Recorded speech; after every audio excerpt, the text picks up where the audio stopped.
சற்று முன் கிடைக்கப்பெற்ற மிக மிக முக்கியமான செய்தி ஒன்று வெளியாகி உள்ளது. இன்று நடைபெற்ற வழக்கின் முடிவில் எடப்பாடிக்கு சாதகமாக தீர்ப்பு வந்தாலும் வழக்கறிஞர் ராம்குமார் அவர்கள் மேல்முறையீடு செய்ய திட்டமிட்டுள்ளார். இதனால் எடப்பாடி பழனிசாமி அவர்களுக்கு மேலும் ஒரு சிக்கல் ஏற்பட்டுள்ளது. அதிமுகவின் பொதுக்குழுவில் எடுக்கப்பட்ட தீர்மானங்கள், அதிமுகவின் சட்டத்திட்டங்களை மாற்றி எடப்பாடி கொண்டு வந்து தன்னைத்தானே பொதுச் செயலாளராக அறிவித்துக் கொண்டார் என்ற வழக்கை நீதிமன்றத்தில் கடந்த 2021 முதல் 23ஆம் ஆண்டு வரை நடைபெற்றது. இந்த வழக்கிற்கு எதிராக எடப்பாடி பழனிசாமி தொடர்ந்த வழக்குதான் இன்று விசாரணைக்கு வந்து எடப்பாடிக்கு சாதகமாக தீர்ப்பும் வழங்கப்பட்டது. மேலும் அனைத்து ஆவணங்களையும் உச்சநீதிமன்றத்திற்கு நாங்கள் மேல்முறையீடு செய்வோம் என்று வழக்கறிஞர் ராம்குமார் அவர்கள் கூறியுள்ளார். இதனால் எடப்பாடி பழனிசாமி அவர்களுக்கு சிக்கல் ஏற்படுமா என்று கேட்டால் நிச்சயமாக பெரிதளவில் பாதிப்புகள் எதுவும் வருவதற்கு வாய்ப்புகள் கிடையாது. ஏனென்றால் 2 வழக்குகளிலும் எடப்பாடிக்கு சாதகமாகவே தான் தீர்ப்புகள் வந்துள்ளது.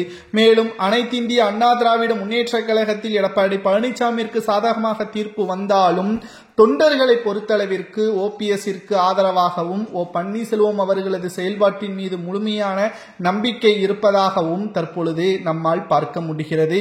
2026 சட்டசபை தேர்தலில் எடப்பாடி பழனிசாமி அவர்கள் தோல்வி அடையும் பொழுதுதான் தெரிய வரும் உண்மையான தலைமை யார் பக்கம் இருக்கிறார்கள், தொண்டர்கள் ஏன் களத்தில் வேலை செய்யவில்லை என்பது அப்பொழுது எடப்பாடி புரிந்து கொண்டாலும் எந்த ஒரு பயனும் இல்லை. தற்பொழுது அதிமுகவிற்கு சாதகமாக எடப்பாடி பழனிசாமி இருப்பதாக நீதிமன்றமே தெரிவித்துவிட்டது. சட்ட ரீதியாக சென்றால் நிச்சயமாக எடப்பாடி பக்கம்தான் சாதகமாக இருக்கும். ஏனென்றால் அவர்கள் பின்னால் தான் மூத்த நிர்வாகிகள் சட்டத்திட்டத்திற்கு சாதகமாக அனைத்து ஆவணங்களையும் சமர்ப்பித்திருக்கிறார்கள். ஆனால் உண்மையான தொண்டனை விலை கொடுத்து வாங்க முடியாது என்று ஓபிஎஸ்ஸின் ஆதரவாளர் வைத்திலிங்கம் அவர்கள் தெரிவித்துள்ளார். தற்பொழுது ராம்குமார் அவர்கள் மேல்முறையீடு செய்தாலும் எந்த ஒரு பயனும் இல்லை என்ற தகவலை நம்மால் உறுதியாக கூறலாம். ஆனால் ராம்குமார் அவர்கள் கூறுவது என்னவென்றால், அதிமுகவின் சட்டத்திட்டத்தை எப்படி எடப்பாடியால் மாற்ற முடியும், இதை எதிர்த்து நான் மேல்முறையீடு செய்வேன் என்பதையும் உறுதிப்படுத்தியுள்ளார். இன்று நடைபெற்ற வழக்கின் இறுதி தீர்ப்பானது எடப்பாடிக்கு சாதகமாக வந்தது சரியா தவறா என்பதை